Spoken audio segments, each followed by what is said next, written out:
So hello everyone, welcome back to another video. তো দেবের আগামী দিনের আসা দু তিনটে ছবির বিষয় নিয়ে কথা বলবো।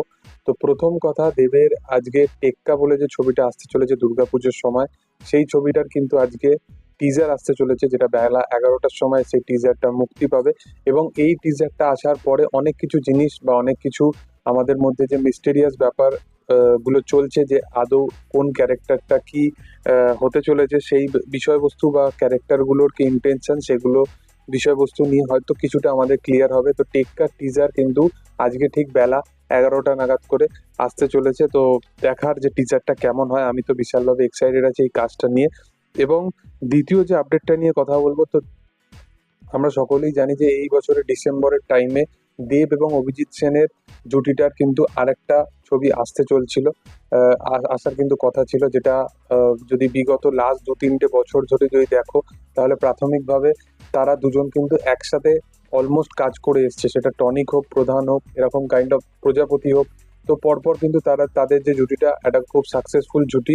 তো তারাও ঠিক করেছিল যে এই বছরেও তাদের দুজনের কাজ আসবে, কিন্তু যেহেতু দেব খাদানের শুটিং এতে বিজি ছিল, সেই কারণ ওয়াইজ এই কাজটা যে টাইমে স্কেডিউল সমস্ত কিছু কমপ্লিট হচ্ছিল, এবং নভেম্বরে যদি এর শুট যদি স্টার্ট হয়, প্রি প্রোডাকশনের কাজ যদি শেষ করার পরেও নভেম্বরে এক মাসের মধ্যে শুট শুরু করে এই কাজটা ডিসেম্বরের মধ্যে কখনই আনাটা সম্ভব হয়ে উঠছিল না। তো সেই কারণ ওয়াইজ এই কাজটা 2025-এ পোস্টপোন হয়ে যায় আপাতত।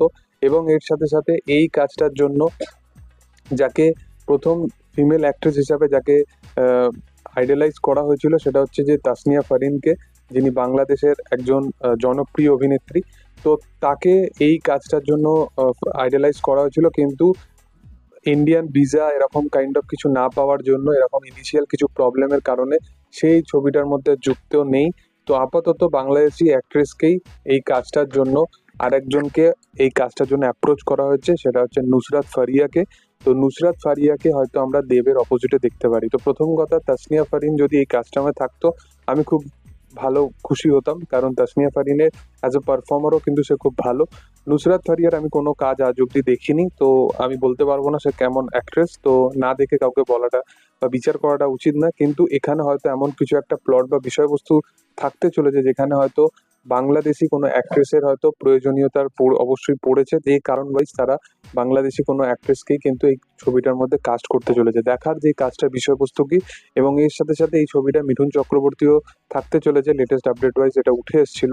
তো দেখার যে কাজটা কিরকম হয়, আমি তো বিশালভাবে এক্সাইটেড আছি যত এই কাজটার ব্যাপারে ধীরে ধীরে আপডেট পাচ্ছি।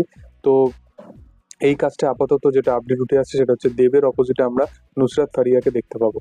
তোমাদের কি বক্তব্য এবং তোমরা কতটা কি এক্সাইটেড আছো এই কাজটা নিয়ে, অবশ্যই কমেন্ট সেকশনে জানাতে পারো। ভিডিও যদি ভালো লেগে থাকে অবশ্যই লাইক শেয়ার সাবস্ক্রাইব করে দিও। Thank you all, by.